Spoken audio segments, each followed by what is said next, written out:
In a world, it seems, devoid of humour, deeply cynical, totally divided, there's supposed to be a unifying theme around the world in regards to climate change. But there's not. There's no unifying theme. Some people are giving orders, do this or do that, and you have to reduce your CO2. But I haven't heard, as yet, the other side of the concern, or no one has, because what happens to all the people who are suddenly they've suffered for 2 years of COVID? They're greatly impoverished. They're nervous about the war in Ukraine. The economy is in jitters. Fuel prices are going up. Yet I haven't heard a coherent sentence in regards to what to do about the hardship caused to people during these times that are coming in regards to reparations towards doing something like climate change that is positive for them and the planet. There seems to be an idea that there's too many people on Earth. Well, that is contingent. There are too many chiefs involved in ordering people around without giving direction in regards to poverty and climate change and how the two can be connected. Because if there are the great concern about climate change that so many seem to have, if asked any really trillionaire, what do you think how do you think of climate change? They were going to say, well, we're really concerned about it. So it's time that all the super wealthy, so they put all the money into weapons, high technology, and all that sort of thing. Just put all the money into a massive thing, what automatically gets returned because they own all the companies that own all those things. Well, it's a wonderful growing and getting a bloated inflationary cycle of wealth creation amongst a few. Now, I'm not questioning their ability to make money, but I'm questioning the ability to create solutions to an ever-reducing economic potential caused by a number of prevailing factors. Now, if we are interested in climate change and environment, as some of us have always been environmentalists, it's not a new story, it just comes naturally to some people.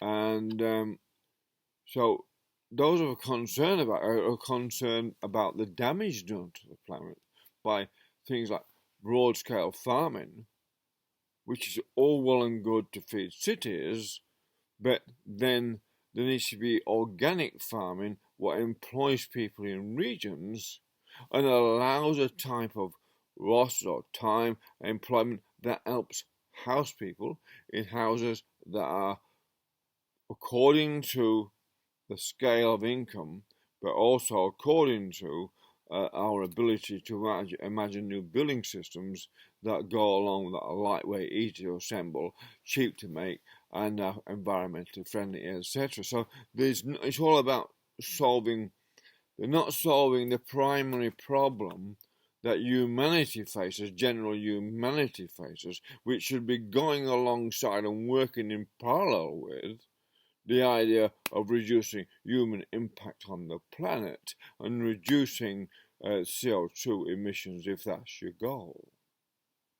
Because reducing CO2 emissions, it means taking them in and recycling them, is a priority amongst this other primary priority, because without the corresponding reduction, taking of to development of the potential to take ever more CO2 in, and it's actually an exponential growth cycle that you've created by organising the labour etc., towards that goal within an organically grown horticulture and ecology.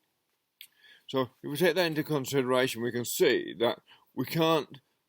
Not everyone will want to be in that. This is the beautiful part about this. It's about beginning by people who want to do it. Yes, I want to do that.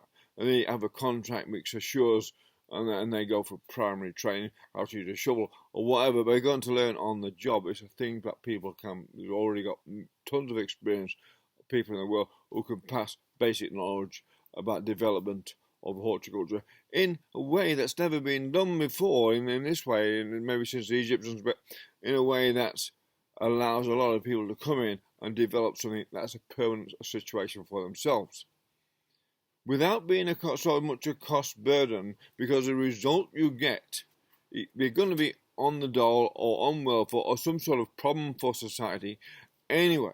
So why not make it a positive out of that problem that's being created by an imbalance in policy, economic policy, an imbalance in economic policy, which weights it all on the one side, which is extremely negative. One side is getting, you can't balance it out. And it's not a threat on any power systems, because it's just saying it's a fair, justifiable way of dealing with a problem being manifested by any number of reasons that deals directly with the problem of climate change, which the wealthiest people on this planet are making noise about, doing something about. And the UN is mentioning it. We must do something about climate change. We're not doing enough. We're not doing enough. Well, it's easy. I mean, you can put your money where your mouth is and develop these systems what employ people in growing organic horticulture into an ever-expanding organic growing system to balance the idea of broadacre farming, which is to feed cities. Cities need a solution to farming, but regional towns create another system, which is organic. And it employs people, and it allows people, if they want to move from cities to lower cost accommodation, if they want to, that this accommodation can be created. Once it's understood how this can be organised, how can it be cohesively brought into being within communities with their support. It's important that as a community say, yes, we want to do this, a community volunteers to do this, or several do, and they can then develop the models according to how it automatically works itself out, depending the extent of the surplus water you have, the town water will go through town, or wastewater and water from the air. What is the extension? How extensive can you develop an ongoing project that can then last forever, because that society will always need the water. And that's so, therefore, you may as well instead of trying to clear the land, like some people suggest is wanting to happen, you can then develop the land in such a way that can use this and use the people to grow green things what take in CO2, and employ people, create organic food. It may take 10 years to get products going so they're fully functional, and they're still expanding, of course, because ongoing growing things is it's a long task. It takes patience, it takes skill and knowledge, and all those things cannot take away anything from anyone, but must benefit everyone. Thank you.